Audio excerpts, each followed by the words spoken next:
মানুষের মুখমণ্ডলিতে তার প্রত্যেকটা জিনিসের ইঙ্গিত পাওয়া যায়। ইভেন তার মৃত্যু পর্যন্ত কবে হবে তার মুখ অর্থাৎ ফোরহেড ললাট দেখে বোঝা যায়। এখন ভাগ্যে আমরা যা লিখে এনেছি সেটা তো ব্রহ্মা ছাড়া কেউ খণ্ডন করতে পারবে না, সেটা পসিবল না। অনেকেই আমাকে প্রশ্ন করে, দিদি মুখ দেখে কি বোঝা যায় যে এর লাভ ম্যারেজ হলে ভালো না অ্যারেঞ্জ ম্যারেজ হলে ভালো, বা এই পার্টনারকে বিয়ে করবো কিনা, বা মানুষটা বিশ্বাসযোগ্য না বিশ্বাসযোগ্য না?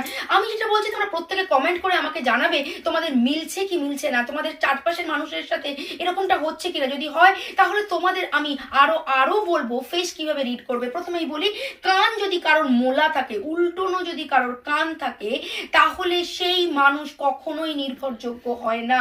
যদি কারোর ঠোঁট পাতলা আর চোখ ভেতর দিকে ঢোকানো থাকে, তাহলে সেই মানুষ অবভিয়াসলি চিটার হবে। আর যদি কারোর কান খুব আমির খানের মতো, শাহরুখ খানের মতো কান যদি বাইরে থেকে বেরিয়ে থাকে, তাহলে সেই মানুষ খুব অ্যানালিটিক হয়, নিজের প্রতিটা স্টেপ খুব বুঝে শুনে জাজমেন্ট দিয়ে করে, সেই সাকসেস হয়। ফোরহেড যদি খুব বড় হয়, সেই মানুষ সাকসেস হয় তার লাইফে বেশি।